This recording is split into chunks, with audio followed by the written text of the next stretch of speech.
I'm not intimidated by the agencies. I know how they work and I know how to change them. And most of those changes you do not need Congress for.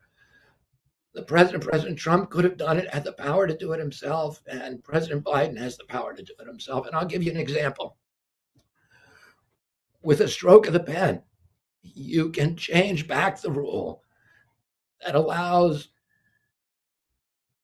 pharmaceutical advertisers to do direct to consumer ads on television. That's one of the big problems. That's why one of the reasons we have this entrenched agency capture, not only of Congress, because they control the airwaves, they control the evening news. 75% of the revenues for those evening news shows are, Anderson Cooper is coming from Pfizer and other pharmaceutical companies. So, and those companies are dictating content on those shows, and they dictate the official narratives. And they're able then to exercise huge control over Congress. So Congress is terrified of them. But with a stroke of the pen, you can say this is not good for the health of our country, which it isn't. We spend 3 times more than any other country for pharmaceutical drugs because of all this advertising. And we have the worst health outcomes of any, I think we're 79th in the world in health outcomes because there's only rule that allow pharmaceutical advertising on TV. One is New Zealand, the other is US. Adopt that overnight as president. Another thing that I can do is I can open up all the databases. Right now, all the databases that you can actually check the efficacy and the safety of vaccines, like the vaccine safety database. It's the top.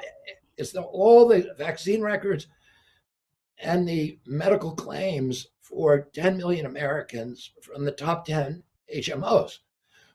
Well, you can look in there and overnight you can say, oh, this vaccine is associated with diabetes, this one's associated with peanut allergies, this one's associated with ASD, neurological tics, or whatever.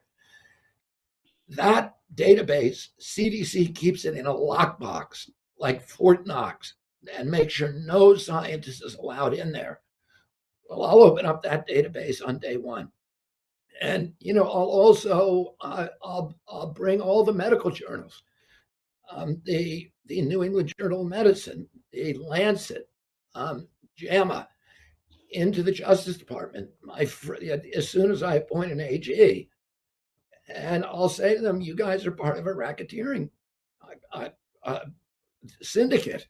You're collaborating with these pharmaceutical industry lie to the American public about the efficacy and safety of these products, and you're causing enormous harm. And we are going to sue you both civilly for damages, and we're going to sue you criminally unless you come up with a plan right now as to how you're going to stop doing that." So I have 100 things that I'm going to do immediately to unravel the agency capture